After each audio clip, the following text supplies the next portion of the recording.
Amigos, buenas tardes. Nuevamente aquí en Canal B, en Canal del Bicentenario, en nuestro programa Educación y Política. Hoy me acompaña un joven, yo diría político, porque el hecho de que active en gremios, como son los colegios profesionales, implica también una presencia de la política. En este caso, me acompaña el doctor Pedro Riega, recientemente electo decano del Colegio de Médicos del Perú. Pedro, bienvenido al programa. Pepe, muchas gracias por esta oportunidad. Con todo gusto de acompañarte. Mira, para que los televidentes sepan, bueno, los que me conocen ya, soy una persona bastante transparente. Recién nos hemos casi conocido. Y la primera impresión que tengo de ti, primero es tu juventud, y yo te felicito por eso.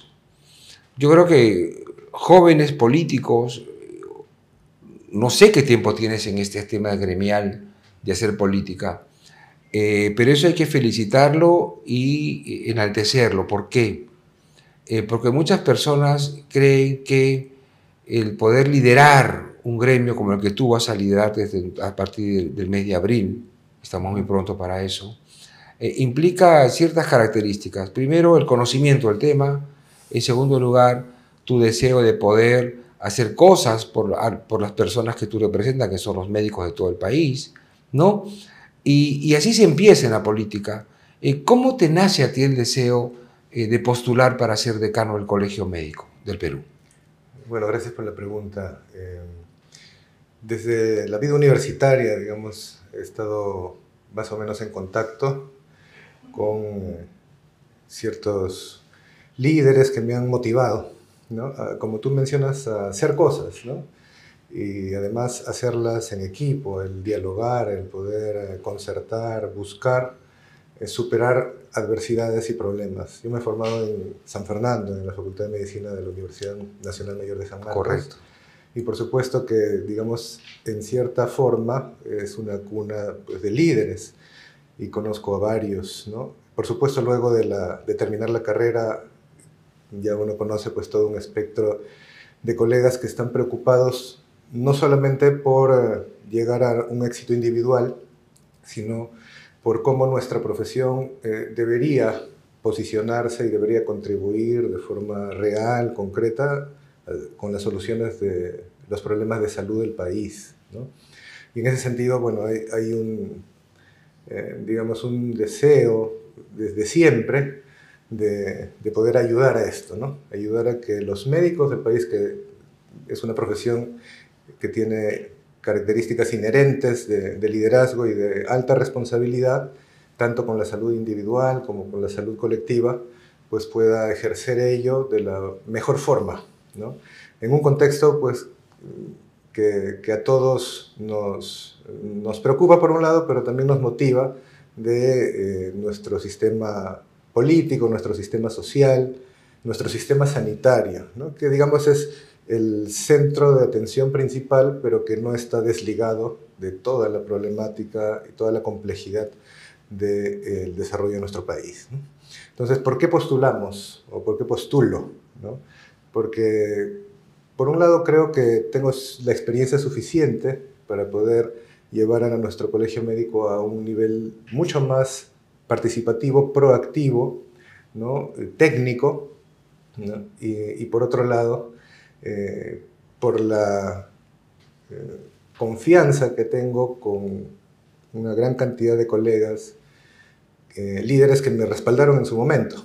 En realidad esta no ha sido la primera vez que he postulado, es la segunda vez. Ya también ha habido oportunidades anteriores en las cuales he ejercido representación médica. Te siempre has estado ahí, desde joven, sí. Me dices, en la universidad, también tenías cargo seguramente de elección popular interna. Sí. En realidad a mí me gusta un poco dosificar, digamos, mi dedicación al aspecto político-organizacional, digamos, médico. En realidad la política, el término política, es un término que genera mucha suspicacia en el ámbito médico. Da miedo a veces, ¿no? Sí. Bueno, en general, ¿no? Pero en el ámbito médico también. Pero como tú bien señalas, y he visto incluso otras entrevistas, muy claramente logras que se pueda visibilizar y darle la real importancia que representa hacer una buena política en favor del desarrollo, en favor del colectivo y, por supuesto, en el caso del colegio médico, en favor de mis colegas. ¿Crees que los colegios, tanto el médico como el resto de colegios profesionales, están, digamos, se les toma la importancia debida en la elaboración de las políticas públicas, por ejemplo, en este caso de la medicina? Yo creo que hay una brecha, ¿no? Debería ser mucho más protagónico, debería ser considerado con mucho más atención, en realidad la ciudadanía en general, ¿no? Y como organización profesional somos parte de la ciudadanía, ¿no? Un colegiado que tiene ciertas cualidades en cuanto a la posibilidad de proponer de forma mucho más concreta, mucho más desarrollada soluciones, pero eso también va de ambos lados, ¿no? Por eso es que nuestro desafío es poder fortalecer el colegio médico, no solamente, digamos, esperando un llamado, sino haciendo más proactivos. Exacto. Por ejemplo, esta constitución, la de 1993, amada y odiada, permitió que por primera vez los colegios profesionales tengan iniciativa legislativa en el Congreso. Ciertamente, y es sorprendente, digamos, identificar esa contradicción entre la posibilidad y, por lo tanto, la responsabilidad que tienen los colegios profesionales de impulsar. De participar en el proceso legislativo parlamentario. Porque de participar y de proponer. Derecho, claro, a eso, ¿no?, me refiero.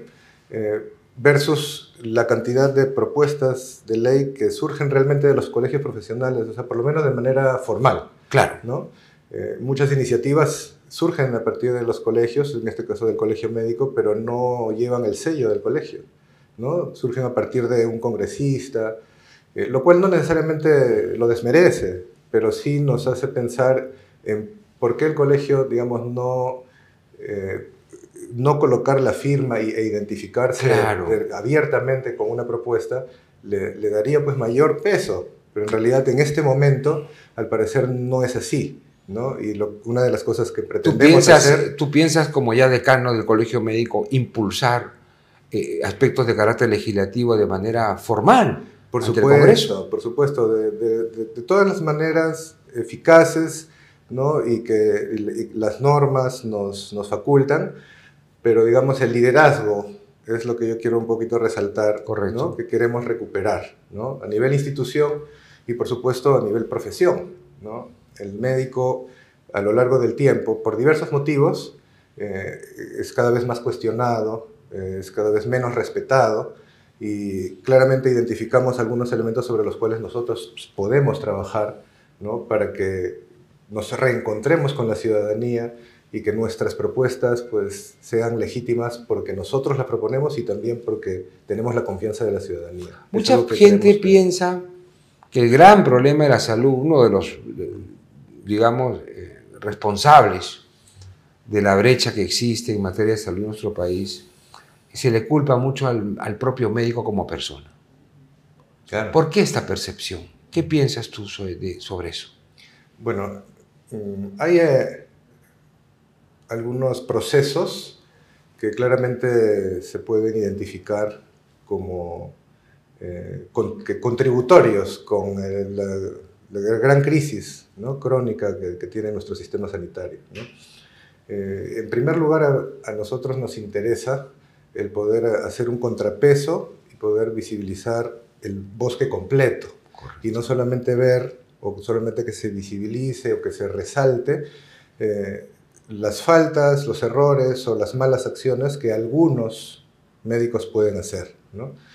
Nosotros, por supuesto, como ente deontológico tenemos ahí una responsabilidad de actuar, ¿no? Con medidas correctivas, siempre privilegiando también las medidas preventivas, pero también cuando hay que hacerlo con medidas correctivas, pero tenemos que ver la problemática en su conjunto, ¿no? Y en ese sentido, por ejemplo, para nosotros es importante y es una de las prioridades el poder levantar información de forma continua sobre las características y situaciones adversas de nuestro servicio de salud. Necesitamos que nuestros pacientes conozcan no solamente los casos excepcionales donde un médico digamos, no actúa correctamente, sino que vea toda la problemática, donde en la gran mayoría de casos los médicos más bien damos lo mejor de nosotros con herramientas insuficientes, a veces inexistentes, condiciones muy precarias, y que los pacientes no conocen y tampoco, digamos, están obligados a conocer, pero sí estamos nosotros obligados a compartir esta información para que haya un entendimiento mayor por parte de la ciudadanía, ¿no? Y por otro lado, que este entendimiento pueda ayudarnos a nosotros plantear que la salud, aunque suene muy cliché, realmente se constituye una prioridad y pueda recibir, digamos, las políticas o ser objeto de las políticas para resolver estos problemas. Bueno, realmente si no hay salud no hay nada, ¿no? Al final de cuentas. Por supuesto, la salud tiene una característica muy interesante desde la mirada política, ¿no? Y es que es capaz de unificar distintas corrientes ideológicas, ¿no? Y en nuestro país, digamos, estamos muy a la saga, tenemos grandes desafíos y estoy convencido de que el Colegio Médico puede, ¿no?, empezar a colocar problemas y además también aportar con soluciones, promoviendo ciertos acuerdos, ¿no?, a nivel obviamente de la clase política, pero para esto estoy, digamos, convencido también que necesitamos el respaldo ciudadano. Por eso siempre, al menos en este amigo me dijo, Pepe, me dijo, ¿para qué vas al médico? Me dijo, dígame eso.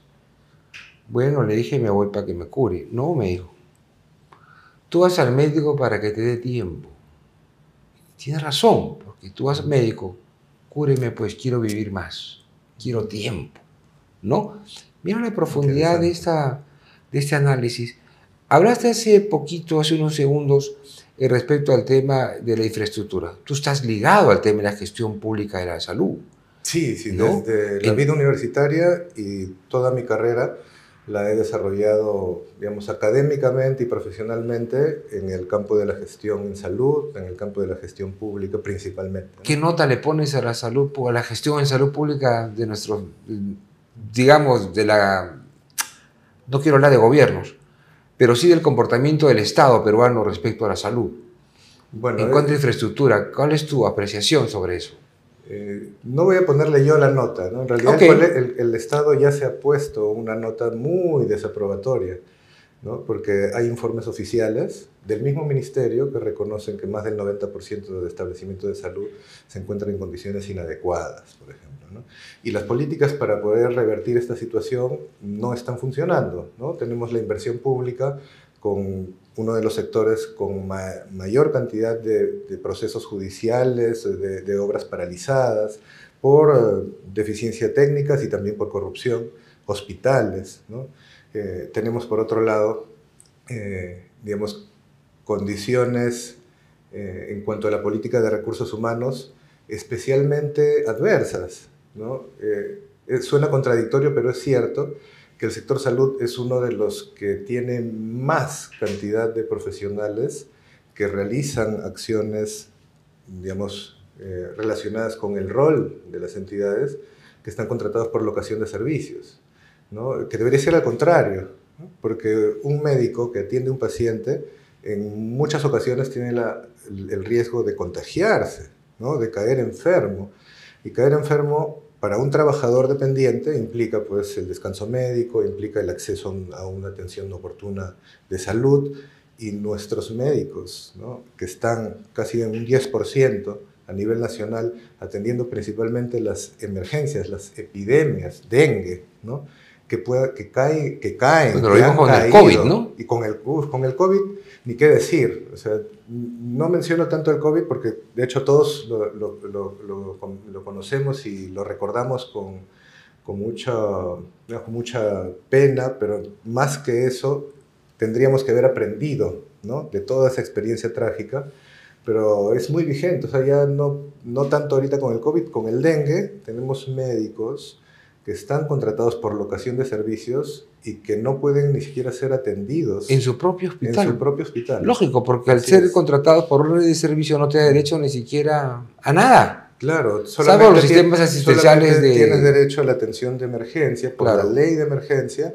y eventualmente tienes derecho al seguro integral de salud, ¿no?, que es para la población que no tiene una condición, digamos, de vínculo laboral formal, pero tú la tienes, tú estás brindando un servicio altamente crítico digamos, y relevante, porque se trata de salvar vidas y no tienes lo mínimo, digamos, que tiene justamente la persona a la que atiendes. Corrígeme, la percepción ciudadana sobre los médicos, piensan que los médicos tienen plata, que todos los médicos tienen dinero, no Sí, lo ven como un trabajador más. claro. ¿Por qué esa percepción? ¿Eso es verdad y realidad la percepción o no es así? En la gran mayoría de casos no es así, ¿no? Y tampoco es que nosotros aspiremos en general a tener una condición altamente privilegiada, ¿no? Lo que queremos es justicia. Hay una sensación crónica de injusticia, ¿no? Respecto de los años de formación, respecto de la dedicación, ¿no? Respecto de cuánto me he preparado versus cómo me trata mi país. Y eso recae en que por oleadas, pero está completamente vigente, hay una fuga de talentos, ¿no? Los médicos buscan oportunidades fuera del país porque son significativamente mejores que las oportunidades que le da su propio país. Mientras que nuestros compatriotas tienen grandes necesidades, hay una gran brecha de médicos, en especial médicos especialistas, en muchas regiones. No estamos hablando de las zonas estrictamente más alejadas de frontera, que obviamente es más crítico, pero en múltiples regiones tenemos esta situación, ¿no? Y los mecanismos para afrontar esto no son eficaces, no han funcionado, y hoy día una de las grandes exigencias, digamos, que incluso está en las plataformas de nuestros gremios, ¿no?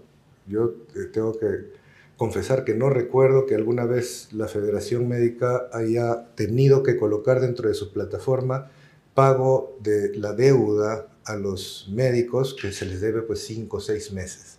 Esa situación, hemos tenido mucha precariedad laboral, pero hoy día es una situación sumamente crítica, o sea, deudas de muchos meses, y los médicos incluso muchas veces se han trasladado con sus familias a poder brindar atención y tienen que regresar a las capitales sin haber cobrado lo mínimo que merecen, ¿no? Entonces es una situación que contrasta mucho respecto de las necesidades y por supuesto contrasta mucho respecto de las declaraciones de la clase política, ¿no? La salud es una prioridad, ahora va a ser diferente, tenemos un plan, bueno, pero el plan todavía no se Eso me refería, porque la salud, la educación son piezas fundamentales en el crecimiento y desarrollo de cualquier sociedad. Entonces, vuelvo a repetirlo, ¿no? Nosotros necesitamos el apoyo ciudadano, pero el apoyo ciudadano tenemos que ganárnoslo, y por eso considero y tenemos previsto hacer acciones concretas desde el Colegio Médico para aproximarnos más a la ciudadanía, poder generar lo que uno denomina pues ciudadanía en salud, ¿no? Conciencia de nuestros derechos, conciencia de nuestros deberes, y hacer un contraste de lo que dice la norma respecto de la realidad, ¿no? Por supuesto, influye mucho y no ayuda para nada el entorno social en el que nos movemos, ¿no? El que uno esté acostumbrado a que pasarse la luz roja sea la norma.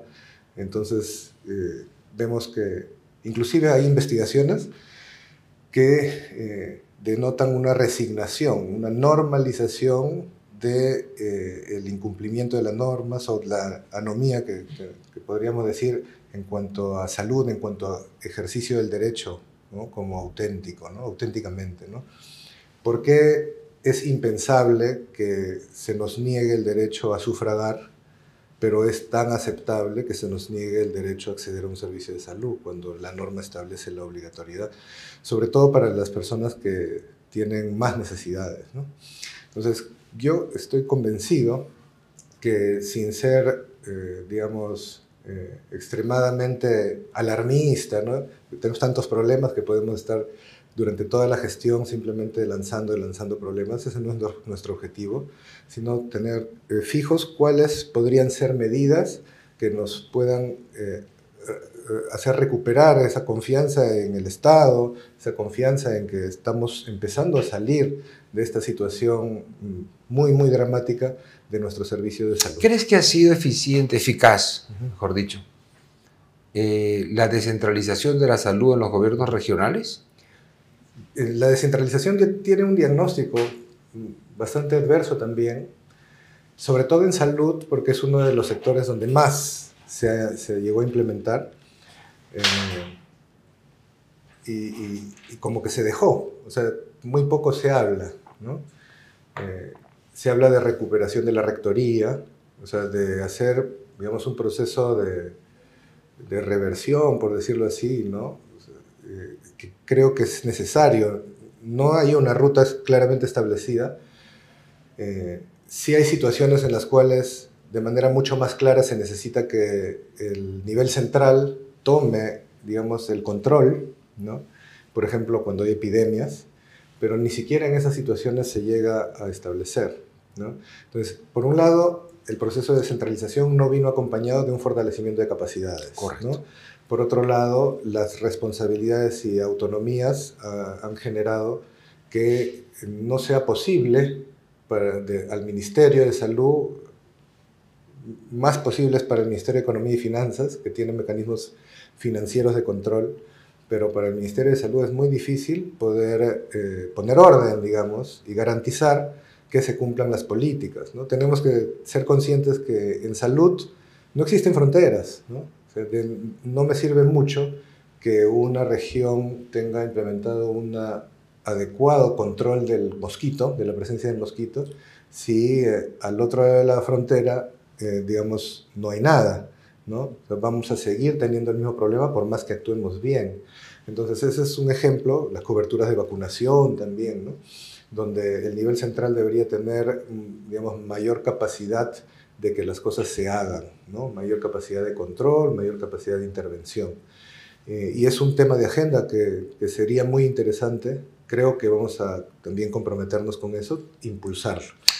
¿Crees que hay una real coordinación en todo el sistema de salud? Hablo de la salud privada, la salud pública, de salud. ¿Existe una coordinación adecuada o se manejan de manera independiente como estancos? ¿Hay coordinación al nivel? ¿Tú la percibes? ¿Existe? Ha habido intentos, ¿no? No han funcionado hasta ahora de forma eficaz, ¿no? En la misma pandemia, ¿no? Cuando era un clamor, incluso, digamos, las autoridades en su momento mencionaron, ¿no? El ciudadano puede ir a cualquier establecimiento del Ministerio, del Seguro Social, que son pues los sistemas más grandes, y debe ser atendido, ¿no? Sin embargo, eso nunca se tradujo en algún mecanismo sostenible, ¿no? Se generaron atenciones, muchas veces se negaron también, porque no se estructuró el sistema para que esto pueda, digamos, agilizarse o viabilizarse. Y hay deudas del Ministerio de Salud o del SIS hacia la Seguridad Social y viceversa, que quedaron ahí. Entonces, tenemos mucho por avanzar a ese respecto, ¿no? Hay unas iniciativas que van surgiendo cada cierto tiempo de, bueno, unifiquemos el sistema de salud para hacerlo mejor, ¿no? Eso hay que tomarlo con pinzas, ¿no?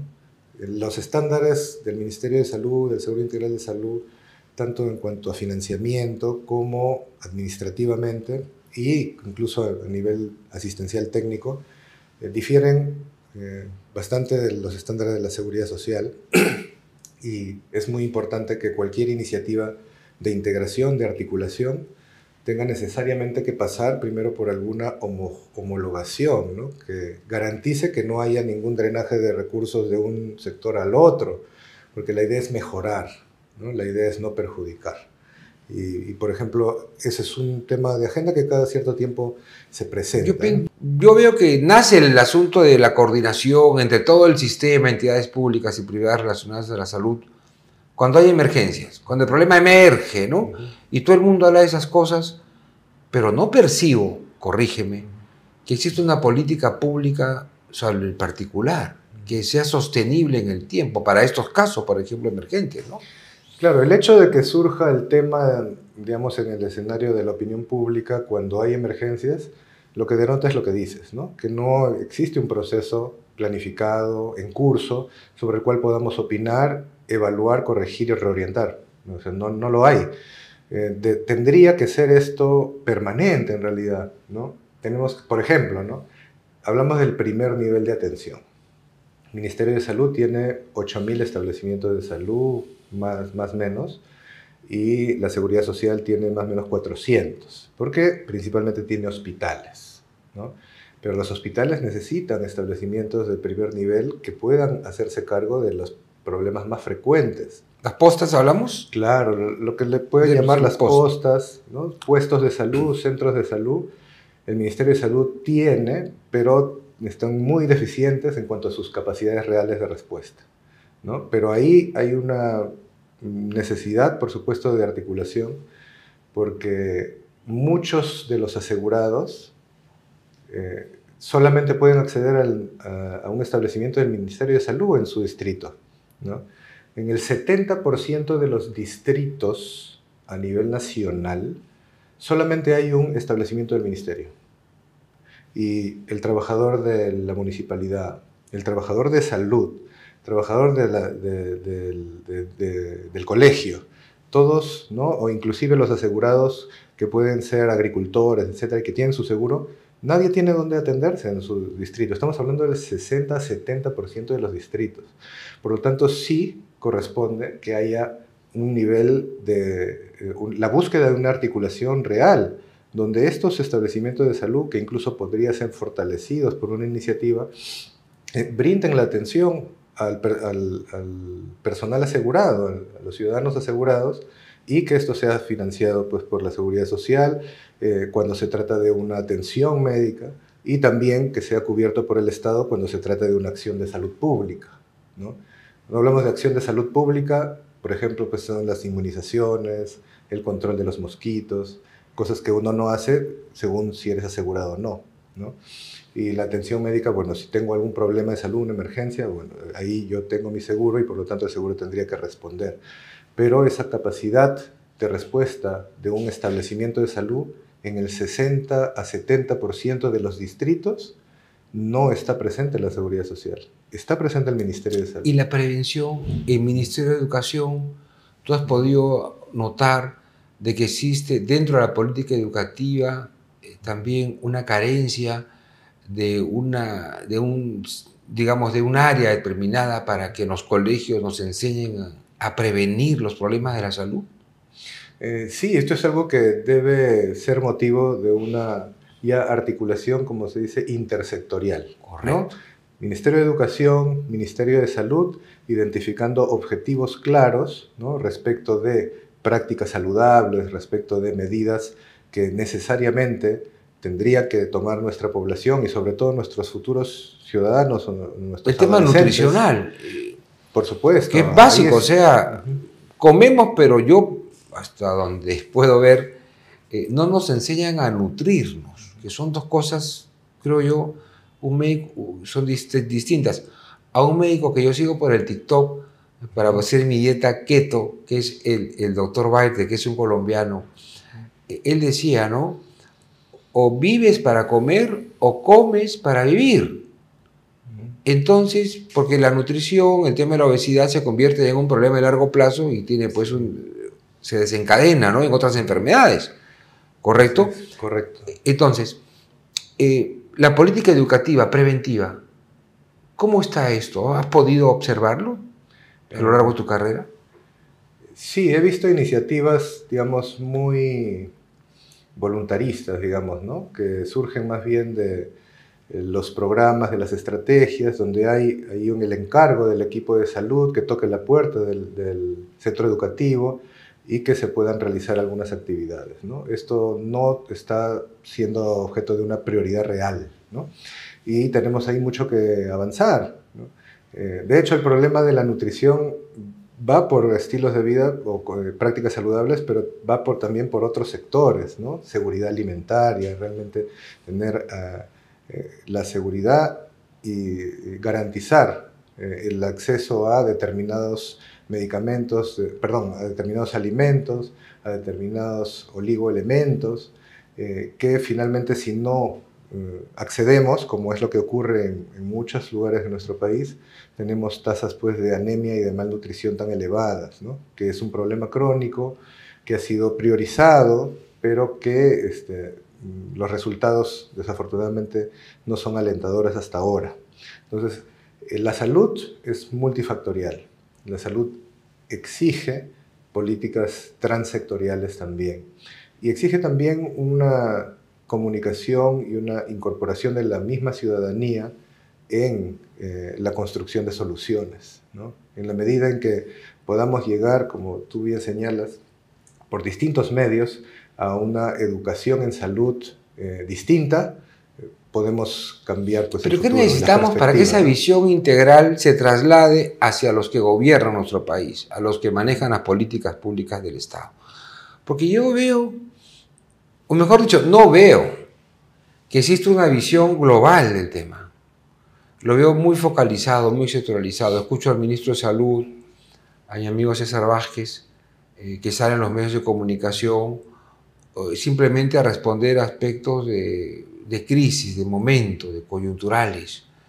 Pero no percibo hasta el momento un mensaje claro respecto a lo que debe ser una política de salud permanente.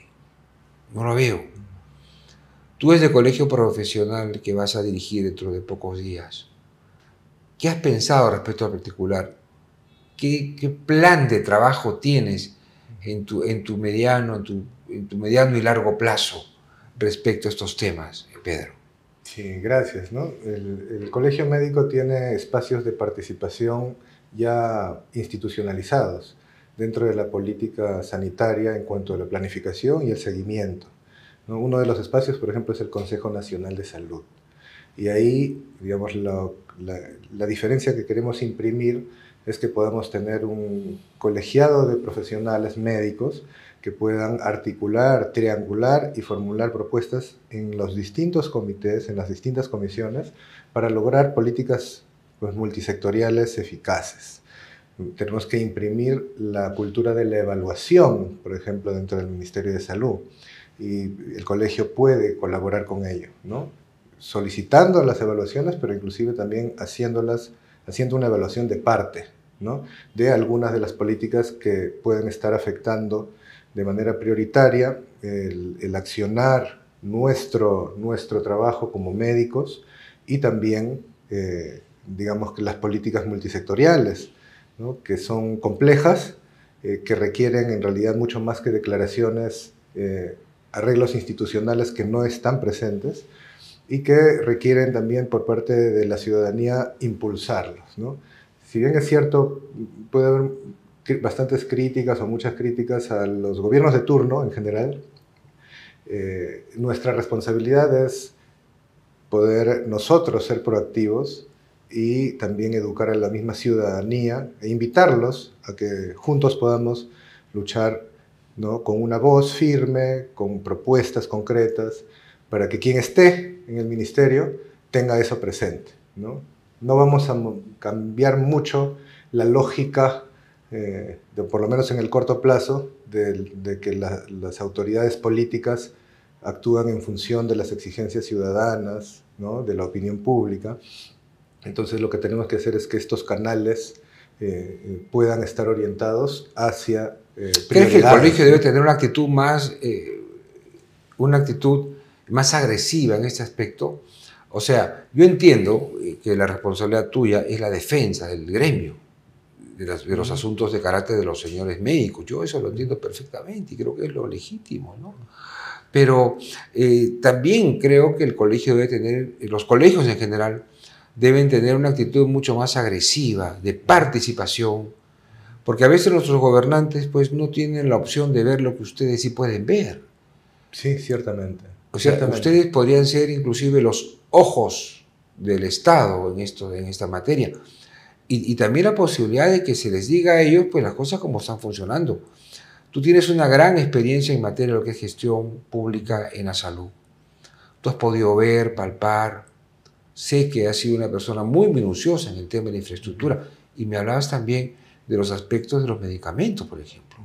Que ahora están en boga el tema de los medicamentos básicos, ¿no es cierto? Así es, medicamentos, ¿no? Genéricos. Genéricos que le llaman, ¿no? Entonces, desde el colegio médico, ¿tienes pensado, previsto establecer grupos de trabajo para poder alcanzar al Estado del Perú algunas cosas complementarias a lo que vienen haciendo. Sí, por supuesto. Ese es nuestro rol, es la responsabilidad que el Colegio Médico tiene y que estamos completamente dispuestos a asumir, ¿no? Respecto de la defensa, digamos, del gremio médico, no es contradictoria, es más, se refuerza mucho y se valida cuando esto va acompañado de la defensa del derecho ciudadano a la salud, ¿no?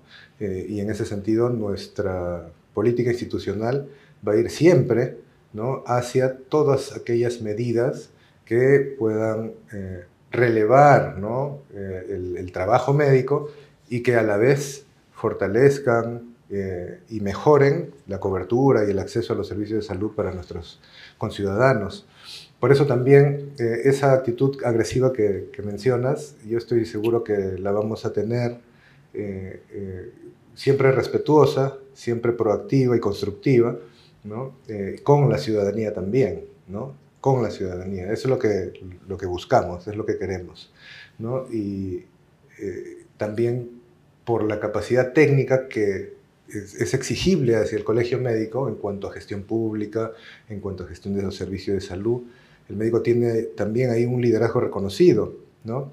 Y por lo tanto, de alguna forma es corresponsable de todo lo que finalmente nos va pasando. Entonces nosotros tenemos que asumir esa responsabilidad y lo vamos a hacer con mucha, digamos, no solo mucha atención, sino va a ser algo prioritario para nosotros. Y quiero preguntarte, a ver, no sé si mi pregunta podría generarte algún tipo de problema, no creo. ¿Cómo has visto el accionar de los médicos en el Congreso a lo largo de estos años? Porque hemos tenido muchos parlamentarios médicos. Recuerda a Julio Castro Gómez, al presidente del Senado, recuerdo, el doctor Oscar Treyes, era cirujano, me parece que era neurólogo. ¿Cómo has visto el accionar de los médicos en el Parlamento Nacional? Vamos, una visión global, general del tema. Claro, lo que se ve, por lo menos desde mi perspectiva, es que digamos, el discurrir de ellos a lo largo de su vida, su carrera política, ¿correcto?, por decirlo así, digamos, en muy pocos casos está ligado directamente con la profesión médica, ¿no? Muchas veces llegan básicamente por otras cualidades, por llegar a tener cierta legitimidad y representatividad por otros temas, o en todo caso ya pues por ser médicos, pero no están ligados con nuestras instituciones. Ah, eso es una cosa rara, ¿no? Sí, eso, a diferencia de repente otras profesiones con, ¿no?, sus parlamentarios, sí. Tú me dices que no has percibido al menos o no conoces una cercanía entre el Colegio Médico del Perú y sus parlamentarios médicos. Así es. ¿A qué se debe? Creo en parte a que desde las instituciones y organizaciones médicas no han priorizado, digamos, el poder formar líderes y por lo tanto los liderazgos médicos se han generado, digamos, en otras tiendas o en otras canteras, por así decirlo. Dispersas, de forma claro, un poco dispersa, ¿no? Entonces, si bien, o sea, eso no quiere decir que nuestros colegas congresistas no puedan ahora, ¿no?, quienes están, puedan defender, digamos, a la profesión, ¿no? Pero es justamente una acción que también tenemos que promover desde el colegio médico. Claro, porque es un hecho que el médico active en la política. Perfecto. Sí. Y los abogados también. Y muchos profesionales también. Pero ¿no crees tú que desde el colegio médico podría fomentarse también la formación de los médicos en política? Sí, por supuesto que sí. Hacerlo de una forma seria, profesional, de una forma profesional, con mucha amplitud, ¿no?, con apertura, ¿no? De hecho, una de las prioridades también para nosotros es poder promover nuevos liderazgos, ¿no? Y la institución tiene ese rol, es un rol estratégico, ¿no?, que estoy seguro que incluso, digamos, aquellos colegas que son o que han sido congresistas incluso pueden colaborar, ¿no? A este respecto. Y el hecho de que no hay esa cercanía, o que en todo caso, si se interpreta que haya un cierto distanciamiento, lejanía, ha repercutido concretamente en un proceso que para nosotros es de mucha preocupación, ¿no? Que nosotros le denominamos pues el intrusismo profesional y el ejercicio ilegal de la medicina, ¿no? Hay leyes que se han ido aprobando que han generado algún tipo de confusión, ¿no?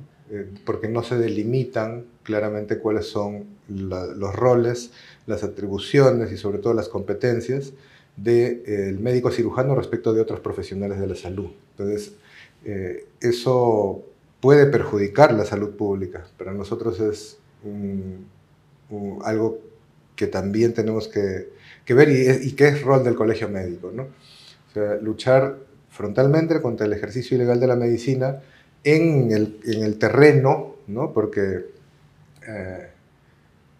esta informalidad y este entorno que tenemos, desafortunadamente, permite o propicia que haya muchas personas que se hagan pasar por médicos, que realicen actos médicos de forma inapropiada y que pongan en riesgo la salud, la vida de las personas, ¿no? Pero por otro lado también es cierto, las distintas profesiones de la salud, no todas, algunas, ¿no? Tienen muchas veces iniciativas de que se reconozca a través del Congreso de la República como profesiones médicas o que realizan actos médicos, cuando en realidad, digamos, no corresponde. Pero hay un conflicto últimamente entre los odontólogos y los médicos, por ¿no? ejemplo, ¿no? Por ejemplo, ¿no? Y por supuesto ahí el colegio médico tiene que tener una posición muy firme, pero no solamente de respuesta, sino de liderazgo y propuesta, ¿no? De que se puede ordenar y que cada profesión pueda desarrollarse al máximo, pero dentro de su campo, ¿no? Volviendo al tema del Congreso, gestión pública, colegio profesional, Colegio Médico del Perú. Muchos médicos no están preparados para la gestión pública. Claro. Actúan en la medicina, estudian para sanar, estudian para darle vida a las personas y darle tiempo. Ok.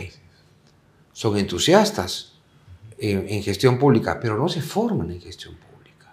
Así es. Tú te has formado en gestión pública. Yo sé que estás formado. Entonces no eres un médico que salta por entusiasmo de la medicina, querer gerenciar servicios públicos. Mi programa se llama Educación y Política. ¿Tienes previsto tú establecer cursos de gobierno, de gerencia gubernamental en materia de salud para formar a los médicos que quieran dedicarse en el futuro a la política? ¿Ves al Colegio Médico del Perú también como un centro de capacitación y formación de futuros parlamentarios médicos, ministros médicos o quizás presidente de la República médicos? ¿Tienes esa visión para tus proyectos en estos 3 años que vas a ejercer la decanatura? Sí, yo creo que es algo muy necesario, ¿no? Es algo que no tenemos que hacerlo solos. Correcto. ¿No? De hecho, en el campo de las universidades hay mucho terreno y hay muchas capacidades que podemos articular para este propósito. Hay una especialidad médica, así digamos en el sistema de residentado médico, que es casi exclusivo para los médicos del país, de formación de 3 años en servicio. Hay una especialidad que se denomina gestión en salud, ¿no? Las plazas son, digamos, muy pocas para toda la necesidad en cuanto a estas capacidades. Y también existe, pues, a nivel universitario lo que son las maestrías, los doctorados, las especializaciones, etc., ¿no? Entonces, ¿qué es lo que ha pasado, digamos, en los últimos años? Hace justo 10 años se aprobaron un conjunto de decretos legislativos en una reforma del sistema de salud, donde uno de los, no voy a hablar mucho de todo eso, pero una de las políticas específicas que se implementó fue de promover que el personal médico, el personal de salud, atienda pacientes y deje los espacios de gestión, ¿no? Como un vector, y funcionó, ¿no? ¿Por qué? Porque había una brecha. Entonces se entendió de que los médicos, en lugar de estar atendiendo pacientes, que es lo que deberían hacer, por lo menos, más o menos ese era, ¿no? Están en espacios de gestión, y mejor hay que estimular a través de determinadas bonificaciones a aquel que atiende al paciente. Entonces, lo que ha ocurrido durante todos estos años es que los médicos han ido dejando estos espacios de gestión, y tampoco han tenido la motivación de prepararse para ser gestores del primer nivel de atención, gestores hospitalarios. Y es algo que creemos que debe ser revertido. Correcto. ¿No? Y para eso hay normas, ¿no?, que pueden ajustarse de tal manera que pueda haber incentivos apropiados y eficaces para que el médico vuelva a, obviamente, preparado y con capacidad, volver a ejercer estos espacios de gestión. Entonces, ahí hay un tema de iniciativa de normas que nosotros como colegio vamos a impulsar. Y por otro lado está la capacitación, ¿no?, que en alianza con el sistema universitario estamos seguros que vamos a poder reimpulsar también. Ahora, lo que tú mencionas, que de hecho es muy alentador en cuanto a el reconocer, pues, la necesidad, seguramente en todas las profesiones, pero específicamente en el campo médico, de formarse profesionalmente para el gobierno. Una cosa es gestión, otra cosa es gobierno. Por supuesto que hacen sinergia. El gobierno es política profesional, y yo creo que eso se necesita mucho, ¿no? Y en ese sentido, estoy seguro que el colegio puede poner ahí su granito de arena para fomentar que nuestros colegas se formen de manera profesional en el campo de las políticas públicas, con herramientas muy necesarias para construir nación, teniendo este valor agregado importantísimo, ¿no?, que es ser médico, conocer de la salud con la profundidad, pero también una formación política, ¿no?, que es algo que sí, por supuesto que es necesario. Claro, porque yo analizo el tema y muchos, y no solamente pasa con los señores médicos, sino con otras profesiones, tienen todo el entusiasmo y las ganas y el deseo de poder gobernar. Ok, está bien. Pero las ganas no te justifica el éxito para la gobernatura. Así es. Entonces, si es una realidad que tenemos médicos parlamentarios, ministros de Estado, que se han formado seguramente en algo de política o en sus partidos políticos, pero no sabemos cómo se han formado. Y quizás el resultado podríamos verlo en su desempeño en el Parlamento, el cual no voy a juzgar. Si es una realidad, entonces, pienso yo, ¿por qué no el colegio médico, en este caso, también se preocuparía de decir, oye, médico, ¿quieres hacer política? Ok. El colegio te va a formar. El colegio te va a ayudar a que tú tengas, además de tus habilidades en medicina, tengas habilidades para hacer una buena gestión cuando postules, o seas parlamentario o seas ministro de Estado. Y ahí sí creo yo que podría haber una conexión entre lo que es la clase política médica, digámoslo así, con su gremio médico. Así es. Sí, entonces, sí, bajo una visión de largo plazo, quizás tú podrías, si es que no lo has hecho, incorporar este nuevo elemento dentro de la formación de los futuros líderes médicos que van a gobernar el país. A esto apuntaba mi reflexión, Pedro. Sí, en realidad comparto plenamente tu reflexión.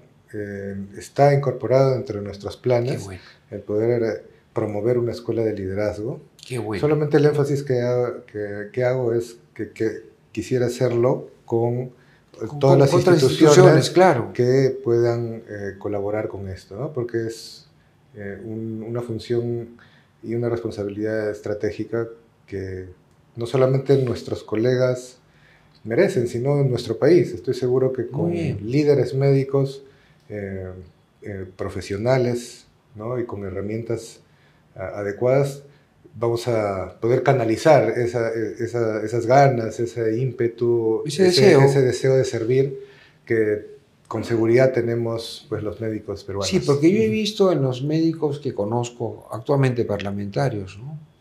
Y que están más ligados a la política ahora, han dejado un poquito seguramente el aula de medicina, percibo, no sé si será eso una realidad, pero no encuentro un trabajo coordinado, Sí. no lo percibo. En el colegio de abogados sí, por ejemplo, he visto eso con los señores abogados, yo tampoco soy abogado, pero sí he visto una conexión mucho más real y eficaz en este tema. Entonces, yo hago esta reflexión porque los parlamentarios médicos que les he visto que realizan inclusive iniciativas en forma individual. Yo no he visto que se junten varios médicos de distintas bancadas para poder propiciar políticas o leyes relacionadas a la medicina. He visto sí que el gremio médico busca a sus congresistas para poder impulsar una que otra norma o también realizar acciones de control o fiscalización. Por eso creo yo que debería haber una actitud, dado tu juventud y el deseo de las cosas, de hacerlas bien, creo que tu visión de político debe abarcar también esa visión, digamos, de bosque y no solamente de árbol, ¿no? Por eso te felicito que tú hayas incluido en tu plataforma en la formación de herramientas políticas para tus agremiados. Tenemos pocos minutos, querido Pedro, ya el programa se acaba. Y yo siempre les pido a mis invitados que se dirijan por su cámara a dar un mensaje a la juventud, a aquellos profesionales, médicos que quieran entrar en políticas públicas, política gremial como lo haces tú. ¿Qué le aconsejas a los jóvenes, a los chicos que aún están indecisos de repente ejercer una carrera o de medicina? ¿Qué le aconsejarías tú? ¿Qué formación, por ejemplo, tú que haces política gremial, qué formación tuviste, qué te preparaste o qué le sugieres a los chicos que puedan prepararse en materia educativa? Tu cámara. Bueno, un mensaje para todos los ciudadanos, ¿no? Pero de manera muy especial para mis colegas, ¿no? Colegas de todas las edades, creo yo, y siempre con la esperanza fijada fundamentalmente en los jóvenes. Como médicos tenemos la gran oportunidad de poder ser testigos directos y además con herramientas para ayudar a nuestra comunidad, ¿no? Pero en todos los escenarios siempre vamos a encontrar oportunidades de mejora, vamos a encontrar situaciones críticas, vamos a encontrar deficiencias e injusticias, ¿no? Y es, digamos, especialmente importante que podamos canalizar ese deseo de cambio y de mejora a través de ciertas capacidades y habilidades que todo médico considero que debería tener, que deberíamos buscar y que por supuesto su colegio debe proporcionarles, ¿no? Como ser actores de cambio, ¿no? Actores líderes, como médicos que somos, y es inherente a nuestra profesión, pero existen herramientas que nos pueden permitir ayudar a transformar esta realidad, ¿no? Y esto no se hace de forma individual o en la soledad, ¿no? Esto se hace de forma mancomunada. Los invito en primer lugar a creer en nuestras instituciones, ¿no? Nuestras instituciones, nuestras organizaciones médicas, las organizaciones multiprofesionales, las instituciones, tienen grandes potencialidades, ¿no? Tienen crisis, tienen grandes problemas, pero con nuestra participación, ¿no? Con nuestra formación, con nuestra capacitación y sobre todo con la voluntad de ir más allá de buscar una salida individual a una crisis, los médicos podemos ser actores y artífices de soluciones y de cambios en un terreno que es especialmente importante y necesario para toda nuestra comunidad, que es nuestro sistema de salud. Los invito a creer en las instituciones, los invito a capacitarse en gestión, ¿no? Los invito a ver, digamos, más allá de la medicina, ¿no? El que solo de medicina sabe, ni siquiera medicina sabe. Digamos, es un desafío que creo que podemos tomar conjuntamente, ¿no? Y como próximo decano del Colegio Médico del Perú, les ofrezco, ¿no? todo mi esfuerzo, en primer lugar para que volvamos a creer en nuestro colegio, ¿no? Y en segundo lugar para que podamos tener oportunidades de desarrollo, de capacitación, ¿no? Que nos permitan ayudar a que nuestros problemas de salud y los problemas de nuestro servicio de salud puedan ir resolviéndose con nuestra contribución, ¿no? Hay mucha frustración muchas veces en nuestros colegas muy preparados, pero que ven justamente que las carencias nos limitan. Entonces, esas carencias veámoslas más bien como oportunidades de poder generar soluciones y mejoras con participación directa, con voluntad y sobre todo en equipo, ¿no? Yo estoy seguro que los médicos unidos podemos generar grandes cambios para nuestro sistema sanitario. Pedro, muchas gracias. Ha sido una linda conversación. He aprendido mucho contigo. El mejor de los éxitos en tu gestión. Y realmente te felicito y creo que lo vas a hacer muy bien. Muchas gracias. Queridos amigos, se acabó el programa. Solo por esta semana. Nos volvemos a encontrar el próximo lunes a las 4 de la tarde en Canal B, el canal de Bicentenario, en nuestro espacio Educación y Política. Chao.